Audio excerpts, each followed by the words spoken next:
Hello बच्चों, my name is Pratap Verma और मैं आपके सामने हूं आज इस वीडियो को लेकर के। बच्चों, before I start the video मैं आपसे एक बात पूछता हूं, क्या आपको ये लग रहा है कि जेई मेन का जो सेशन 1 था उसका स्कोर आपका बेहतर हो सकता था? जेई मेन के फर्स्ट सेशन के रिजल्ट्स आउट हैं ऑलरेडी।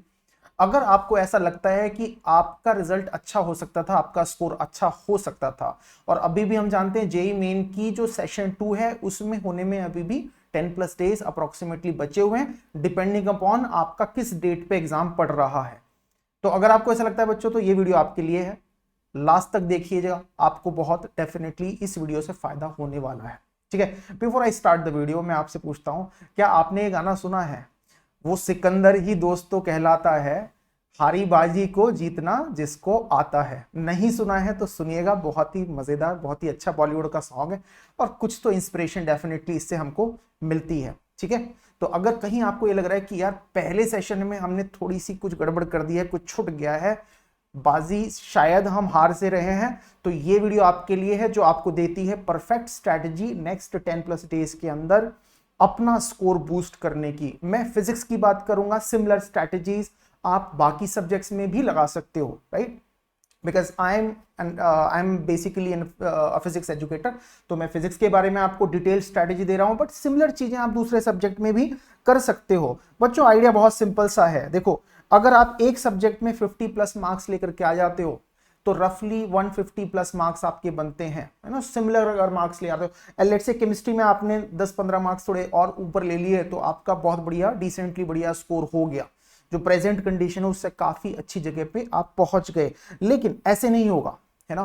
केवल हार्डवर्क करने से काम नहीं चलेगा, आपको कुछ थोड़ा सा वहां पे एक्स्ट्रा दिमाग लगा करके काम करना पड़ेगा, इमोशन को साइड में रखना पड़ेगा, दिमाग से काम लेना पड़ेगा, और वो स्ट्रैटेजी मैं यहां आपके साथ में डिस्कस करने वाला हूं। ठीक है, तो चलो डिस्कस करते हैं। Before I go further, I just remind you बच्चों, ये चैनल आपके लिए, आपकी जेई की प्रिपरेशन के लिए, चाहे जेई मेन हो चाहे जेई एडवांस्ड हो, इसके लिए वन स्टॉप सॉल्यूशन है। आप आपके फ्रेंड्स सबको रेकमेंड करिए, और यहाँ पे आपको मिलता है क्वालिटी कंटेंट इस प्रिपरेशन के लिए। चाहे आपको नोट्स चाहिए, चाहे आपको डीपीपीस चाहिए, चाहे आपको माइंड मैप्स चाहिए, all sort of content is available on this channel, and our quest is to give you the best quality material, that too for free. तो इसका फायदा जरूर उठाइए, हमारा टेलीग्राम चैनल ज्वाइन कर लीजिए ताकि आपको शेड्यूल, क्लास अपडेट्स, ये वो सब कुछ रेगुलरली मिलता रहे। आप हमको इंस्टाग्राम पे भी फॉलो कर सकते हैं, और anandmoney.com ये विजिट करना भूलिए मत, बहुत सारे अच्छे रिसोर्सेज आपके लिए यहाँ पे हैं।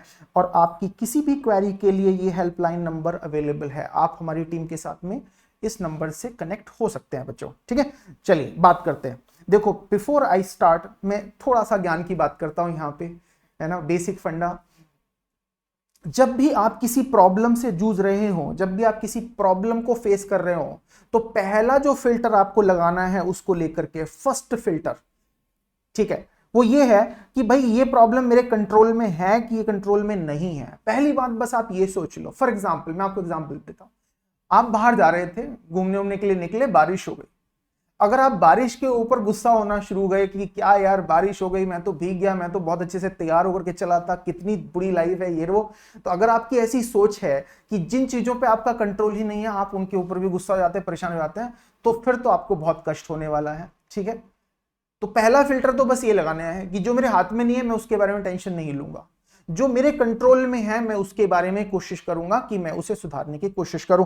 और बिल्कुल यही बात अभी एप्लीकेबल है हमारे जेई मेन के स्कोर के लिए। जेई मेन का सेशन 1 जा चुका है, उसके बारे में आप कुछ नहीं कर सकते, कोई रिग्रेट करने से कोई फायदा नहीं होगा, और trust me, regret is the worst thing that you can do. तो प्लीज डोंट डू दैट। जो पास्ट है वो चला गया, उसका कोई और रोल है नहीं, एक्सेप्ट कि वो हमें कुछ लर्निंग दे करके जाए, वो हमें कुछ सिखा दे, उससे हम कुछ सीख लें और आगे बढ़ जाए। उसके अलावा उसका कोई रोल बच्चों बनता नहीं है। ठीक है, तो please don't do that, move forward, पीछे की चीजें जाने दो, आगे का बचा हुआ टाइम बढ़िया से यूटिलाइज हमको करना है। जैसा कि मैंने कहा कि पास्ट का यूज क्या है, पास्ट का यूज है कि हम चीजें समझें, उसको एनालाइज करके, और उसके हिसाब से अपने फ्यूचर की स्ट्रैटेजी बना सकें, उसके हिसाब से हम आगे जीतने की विनिंग स्ट्रैटेजी बना सकें, राइट? तो अगर मैं सेशन 1 की बात करूं जेईई मेन के पेपर की बच्चों, तो कुछ कुछ इंसाइट्स मैं वहां से लेकर के आपको दे रहा हूं, और कुछ जनरल जो गुड प्रैक्टिसेस हैं ऐसी सिचुएशन में उनके बारे में भी मैं आपसे डिस्कस करूंगा, ठीक है, ताकि हम सेशन 2 वाले पेपर्स में अच्छा कर सकें, ठीक है। तो as far as difficulty level is concerned, अगर फिजिक्स के पेपर की बात की जाए, I believe all of you will agree with me कि मोस्टली पेपर या तो इजी था या तो मॉडरेट लेवल ऑफ डिफिकल्टी का था। Difficult questions as such physics में नहीं आए थे, और जनरली पैटर्न रहा है जेईई मेन का कि सेशन 1 सेशन 2 जो मल्टीपल सेशंस होते हैं उनमें डिफिकल्टी लेवल में बहुत ज्यादा अंतर नहीं होता है। हम यहाँ पे भी एक्सपेक्ट कर रहे होंगे सिमिलर सेशन 2 में भी, राइट। तो मुश्किल सवाल नहीं थे, मॉडरेट या इजी सवाल थे। कैसे questions? Maximum direct formula based questions थे, मैक्सिमम क्वेश्चंस ऐसे थे, या कुछ कॉन्सेप्चुअल क्वेश्चंस थे। ये टाइप के क्वेश्चंस हमें देखने को मिले। We can expect something similar in the next paper also. अगर मैं टॉपिक्स की बात करूं, एक रफ आइडिया मैंने यहां पे बनाया है। बाय द वे, मैं उसके पहले एक कॉशन आपको जरूर देना चाहता हूं कि देखो, पेपर सेशन 1 के पेपर्स में लेट से किसी टॉपिक की वेटेज कम आई है, किसी की ज्यादा आई है, तो please don't extrapolate that for session 2। ऐसा मत सोचिएगा कि यार सेशन में 1 में तो वेव से ज्यादा क्वेश्चन नहीं आए थे तो मैं वेव को छोड़ करके चलता हूं। ये बिल्कुल ब्लंडर होगा, प्लीज डोंट डू दैट, ठीक है। इनफैक्ट अगर आप इससे एक बात सीखना चाहते हैं तो ये सीखने की कोशिश करें कि देखिए, एरर एंड मेजरमेंट से, डायमेंशन से, काइनेमेटिक्स से कई सारे सवाल भर करके आ गए हैं, ठीक है। दूसरी तरफ आप देखोगे कि बची हुई मैकेनिक्स से बहुत ज्यादा क्वेश्चंस नहीं आए हैं।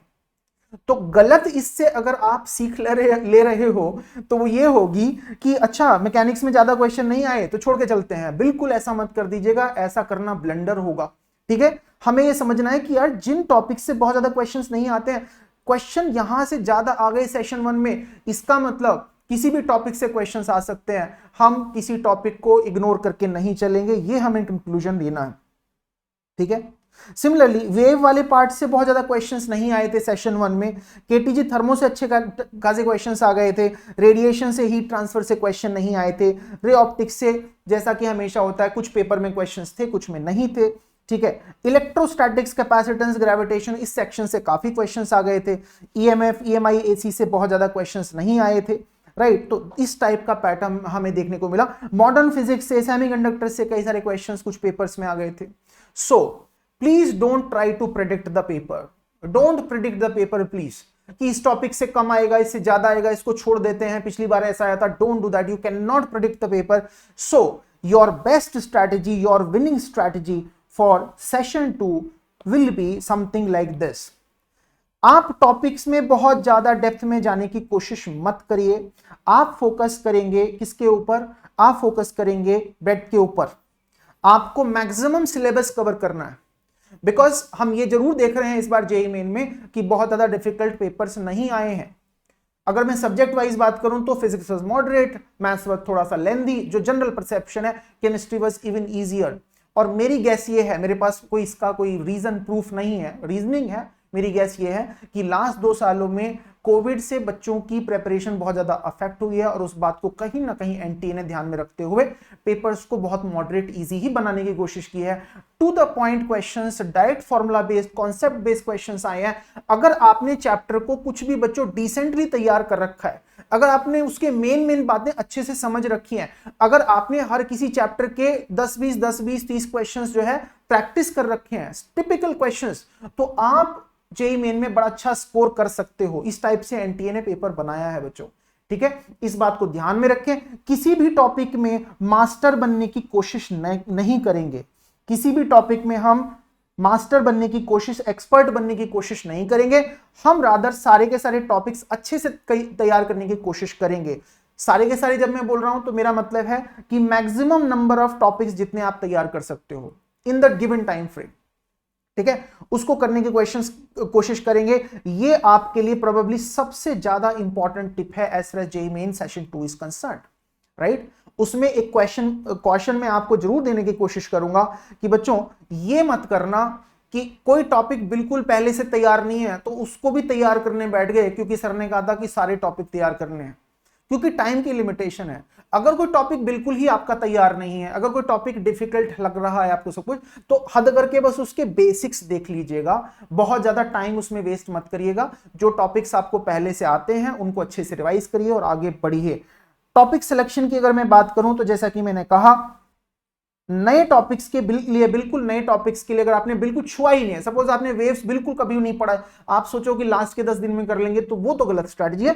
But other than that try to cover as many topics as possible. ठीक है, बहुत डिफिकल्ट चीजें करने की जरूरत नहीं है, इजी चीजें, मॉडरेट लेवल ऑफ डिफिकल्टी की चीजें करें।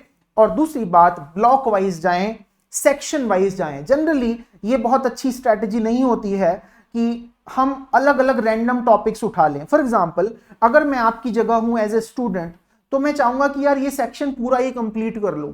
उसका लॉजिक क्या है कि अगर मैं इलेक्ट्रोस्टैटिक्स कंप्लीट करूंगा तो कैपेसिटेंस कंप्लीट करना आसान हो जाएगा। अगर इलेक्ट्रोस्टैटिक्स कैपेसिटेंस मैंने कर लिया तो ग्रेविटेशन करना आसान हो जाएगा। अगर ये दोनों कर लिए तो करंट इलेक्ट्रिसिटी करना आसान हो जाएगा। तो मैं आपको सजेस्ट करूंगा कि आप ब्लॉक वाइज अपनी प्रिपरेशन कंप्लीट करने की कोशिश करें, उससे आपका टाइम बहुत बचेगा, आपकी स्पीड बढ़ जाएगी। ठीक है, सो ये कुछ आपको मेरे सजेशन रहे कि टॉपिक कैसे सिलेक्ट करें, डेप्थ या ब्रेड्थ किसके ऊपर फोकस करें, एंड सो ऑन। और कुछ इंपॉर्टेंट बातें मैं यहां पे बता रहा हूं कि जिससे आपका स्कोर एकदम तेजी से बूस्ट हो जाएगा। ठीक है, नए टॉपिक करने की बजाय आपको रिवीजन करना है। रिवीजन करने में भी आपको ध्यान रखना है कि रिवीजन करने में आपको क्या यूज करना है बच्चों, आपको प्रॉब्लम सॉल्विंग करनी है, और साथ के साथ अपने जो नोट्स हैं, शॉर्ट नोट्स हैं, उनको रिवाइज करना है। ये दो चीजें आपको करनी है। ठीक है, अगर आपने पहले से नोट्स बनाए हुए हैं, आप उनको यूज कीजिए एज ए रेफरेंस, उससे फॉर्मूला अपना रिवाइज करिए, की कॉन्सेप्ट रिवाइज करिए, की डेफिनेशंस याद करिए, बिकॉज उनके ऊपर डायरेक्टली क्वेश्चंस आ रहे हैं। ठीक है, और इसको यूज करके सीधा सीधा हम लोग क्या करेंगे, प्रॉब्लम सॉल्विंग पे ध्यान देंगे। क्यों कर रहे हैं हम ऐसा, बिकॉज हमारे पास वापस से डिटेल में बैठ करके पढ़ने का टाइम तो अब नहीं है। तो हमें जो चीजें आती हैं उनको तेजी से अपडेट करना है, प्रॉब्लम सॉल्विंग पे ज्यादा ध्यान देना है। और प्रॉब्लम सॉल्विंग के लिए बेस्ट रिसोर्स क्या होगा, आप पिछले कुछ सालों के जेईई मेन के क्वेश्चन पेपर उठाइए, उनको सॉल्व करिए, या आपके पास आपके कोचिंग से, स्कूल से जो भी स्टडी मटेरियल आया है उसमें से अच्छे क्वेश्चंस आप अटेम्प्ट करिए। ठीक है, तो that can be a resource for you. और बहुत ज्यादा डिफिकल्ट प्रॉब्लम्स के बारे में परेशान होने की जरूरत नहीं है, आप इजी मॉडरेट लेवल के क्वेश्चंस पे फोकस कर सकते हैं। इसमें भी मैं आपसे कहूंगा कि नंबर ऑफ रिविजन्स जो आप करते हैं उसको बढ़ाने की कोशिश करिए, वर्सेस एक टॉपिक को आपने बहुत घंटों घंटों का टाइम दे दिया है ना। ऐसा नहीं होना चाहिए कि किसी टॉपिक में आपने 2 दिन लगा दिया और किसी टॉपिक को आपने बिल्कुल छोड़ ही दिया, ऐसा तो बिल्कुल नहीं होना चाहिए। अदर देन दैट, एक इंपॉर्टेंट बात मैं आपको और बताना चाहता हूं यहां पे, वो है किसके बारे में, नोट्स के बारे में, जो आपके हैं शॉर्ट नोट्स या जो आपके समरी नोट्स हैं बच्चों। When I say SN, it means summary notes और शॉर्ट नोट्स। देखिए, आपके शॉर्ट नोट्स बड़े ही इंपॉर्टेंट हैं आपके रिवीजन के लिए।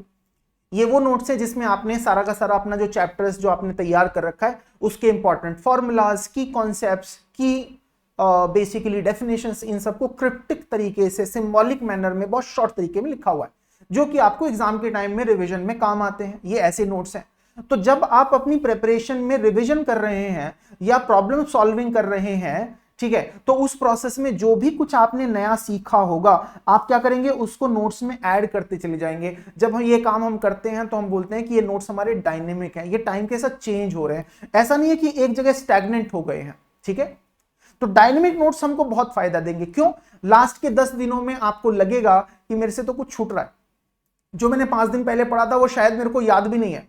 बट अगर आपके नोट्स डायनेमिकली अपडेट हो रहे हैं तो इस टाइप का डर आपके दिमाग में बिल्कुल नहीं रहेगा, और सेम चीज को आप बार बार रिवाइज कर पाओगे। इसलिए keep updating your notes. If you follow these strategies, I believe you can score definitely more than 50 marks in physics, definitely. And अगर आपकी प्रिपरेशन पहले से थोड़ी अच्छी है, आपने ऑलरेडी 50+ मार्क्स ले रखे हैं, तो ये स्ट्रैटेजीज आपको डेफिनेटली आपका स्कोर फर्दर इंप्रूव करने में बच्चों मदद करेंगी। सिमिलर जो वीडियोस हैं, इस टाइप के टिप्स से रिलेटेड वीडियोस हैं, स्ट्रैटेजी से रिलेटेड वीडियोस हैं, ये सब देखने के लिए हमारे चैनल को आप जरूर सब्सक्राइब करिए। वीडियो को लाइक कर दीजिएगा, अगर आपको अच्छी लगती है तो शेयर करिए अपने दोस्तों के साथ में, if it can be useful for anybody. Okay, don't forget to subscribe the channel and press the bell sign for receiving the notifications on time and all that. And किसी भी टाइप की query के लिए बच्चों आप ये हमारा जो हेल्पलाइन नंबर है उसको यूज कर सकते हैं। सो बच्चों, रिग्रेट नहीं करना है, पढ़ाई पे फोकस करना है, दिमाग लगा करके स्ट्रैटेजी के साथ में काम करना है, ना कि इमोशनल तरीके से। Wish you all the best. Thank you.